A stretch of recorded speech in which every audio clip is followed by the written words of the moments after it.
नमस्कार साथियों, स्वागत है आप सभी का तापी नर्सिंग एजुकेशन में।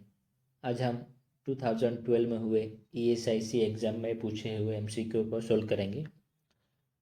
2024 में ESIC एग्ज़ाम की नोटिफिकेशन जारी हुई है। 1930 वैकेंसी पर नर्सिंग ऑफिसर 7 मार्च 2024 से एग्ज़ाम का फॉर्म फिल कर सकेंगे। तो चलो हम पहला सवाल देखेंगे। Tuberculosis is caused by polluted. TB कैसे फैलता है? एयर, वाटर, फूड या फोमाइट्स से। यहाँ फोमाइट्स का मतलब है कोई क्लॉथ या फर्नीचर को हम टच करते हैं तब इन्फेक्शन होता है, उससे हम फोमाइट्स कहेंगे। तो यहाँ पे राइट आंसर है एयर। टीबी हवा से फैलता है। दूसरा है polio is transmitted through. Polio कैसे फैलता है? वाटर, एयर, फूड या इंसेक्ट। तो राइट आंसर है वाटर।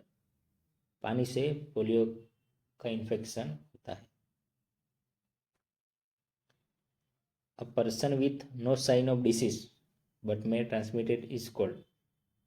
पेशेंट में डिसीज का कोई भी साइन नहीं है लेकिन वो डिसीज को ट्रांसमिट कर रहा है। पहला है resistance person, immune person, carrier person या एलर्जिक पर्सन। इसको हम कैरियर पर्सन बोलेंगे। राइट आंसर है option C. For eye examination instruction use is.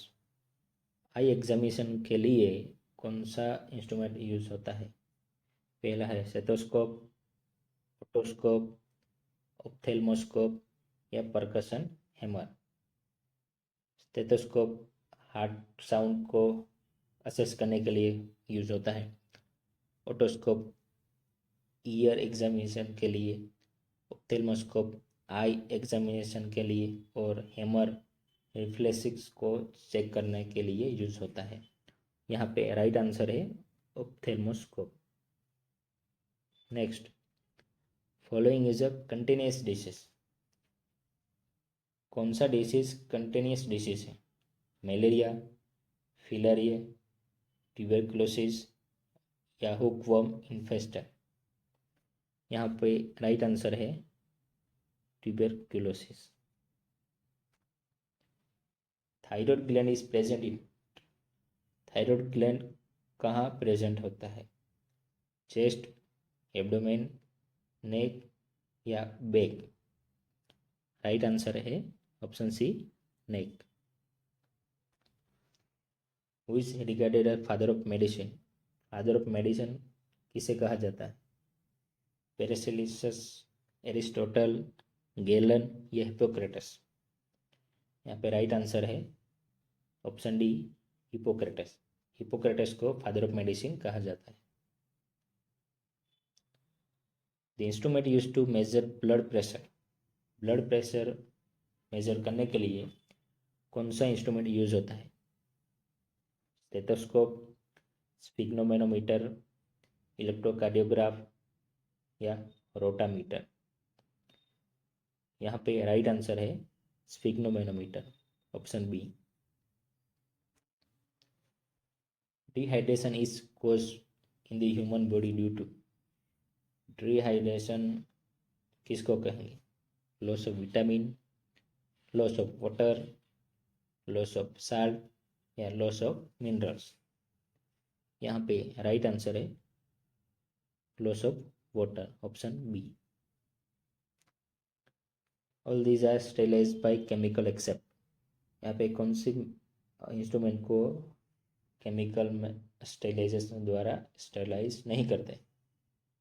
पहला है सीजर, दूसरा है एंडोस्कोप, गोस्पीस या केबल।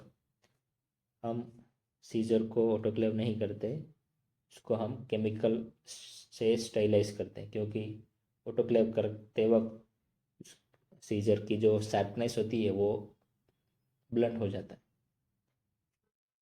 सीजर, इंडोस्कोप और केबल को हम केमिकल स्टरलाइज करते हैं, लेकिन गोश्त को हम ड्राई स्टरलाइज करते हैं। राइट आंसर है गोश। BCG vaccine is given to protect this child against. BCG vaccine कौन से डिसीज को प्रोटेक्ट करने के लिए दी जाती है? पहला है डिप्थेरिया, टिटेनस, टाइफॉइड या ट्यूबरकुलोसिस। राइट आंसर है tuberculosis. Protein deficiency disease is known as. Protein deficiency को हम कौन क्या कहते हैं? पहला है kwashiorkor, Cushing syndrome, Kocher disease, none of the above. Right answer है kwashiorkor. Bone deformation can occur due to lack of. Bone deformation होता है कैल्शियम से, phosphorus, vitamin D, all of above. यहाँ पे राइट आंसर है all of this. Calcium, phosphorus और vitamin D से की कमी से डिफॉर्मेशन होता है।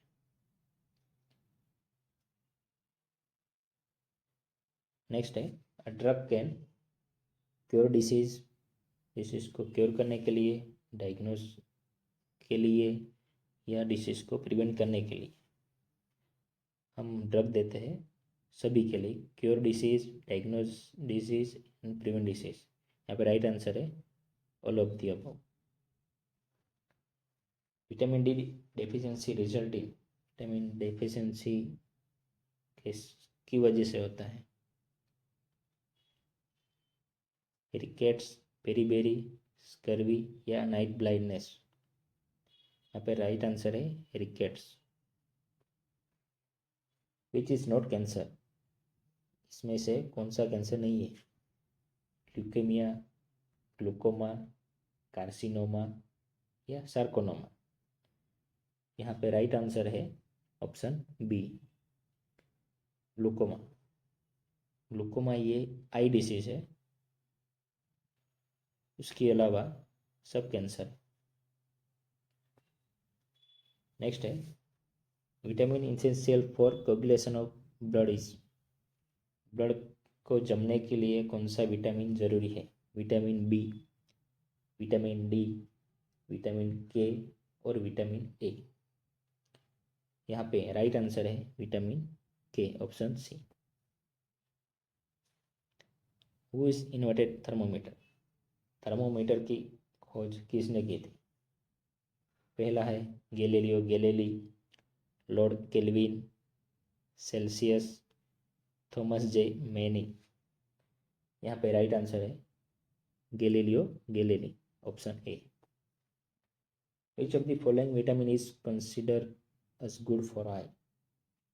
यहाँ पे कौन सा विटामिन आई के लिए अच्छा माना जाता है?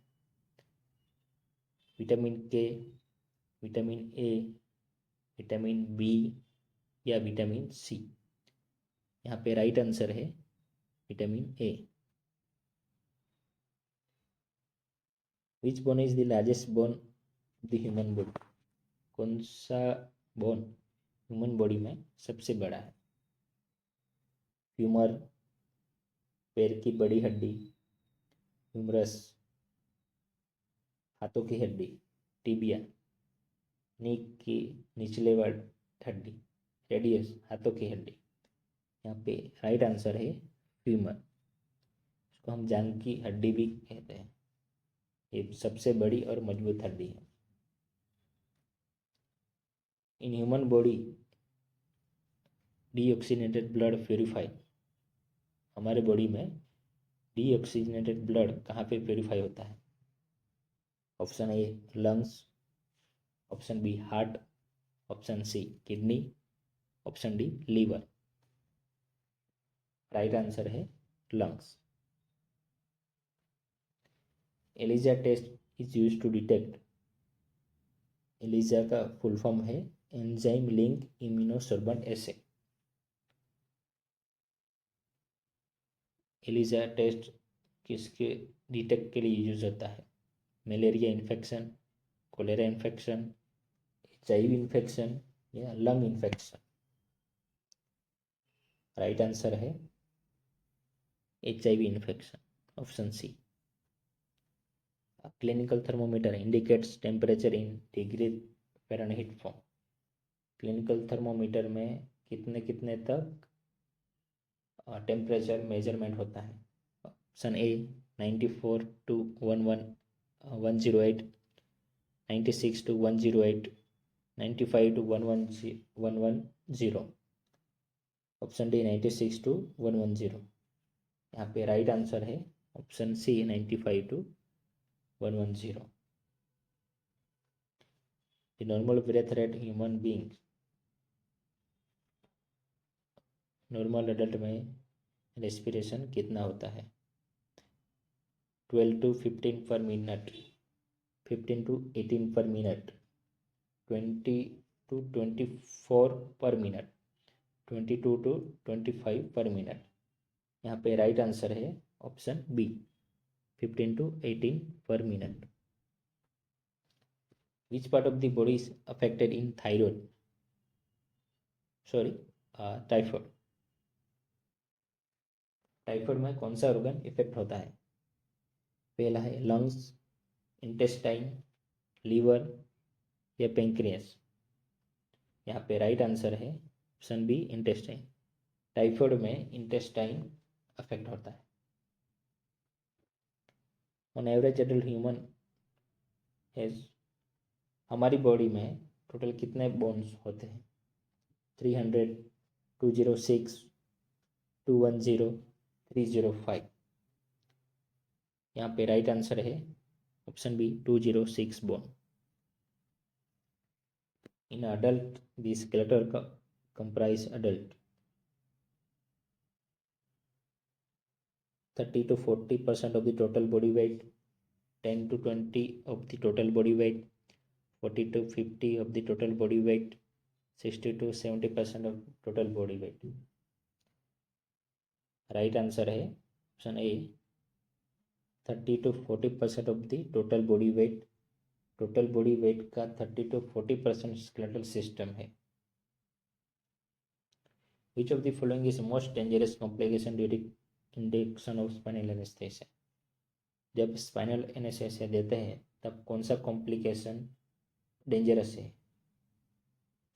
पहला है टैकीकार्डिया, हार्ट रेट बढ़ जाना, हाइपोटेंशन बीपी, ये मतलब है ब्लड प्रेशर डिक्रीज होना, हाइपरटेंशन ब्लड प्रेशर बढ़ जाना, एडिपनिया सांस कम होना। यहाँ पे राइट आंसर है हाइपोटेंशन। स्पाइनल एनेस्थीसिया के दौरान ब्लड प्रेशर कम हो जाना वो डेंजर कॉम्प्लिकेशन है। Each of the following nursing action should be given highest priority when admitting the patient into the operating room? जब पेशेंट ऑपरेटिव रूम में आता है तब फर्स्ट प्रायोरिटी क्या है? Level of consciousness, vital signs, patient identification and correct operative consent, positioning and skin preparation. यहाँ पे right answer आएगा option C patient identification and correct operative consult. Patient वही है, दूसरा कोई पेशेंट तो नहीं है और उसकी कंसल्ट चाहिए। राइट आंसर है option C. Which of the following is earliest sign of poor respiratory function? Respiratory function disturb हुआ है तो फर्स्ट साइन कौन सा दिखेगा? पहला है cyanosis, fast थ्रेडी pulse, restlessness and faintness. यहाँ पे राइट आंसर है रेस्टलेसनेस, बेचैन होना, पेशेंट बेचैन दिखता है। उम्मीद है आप सभी को ये MCQ से कुछ जानकारी प्राप्त हुई होगी। एग्जाम की तैयारी चालू रखो। All the best. Thank you.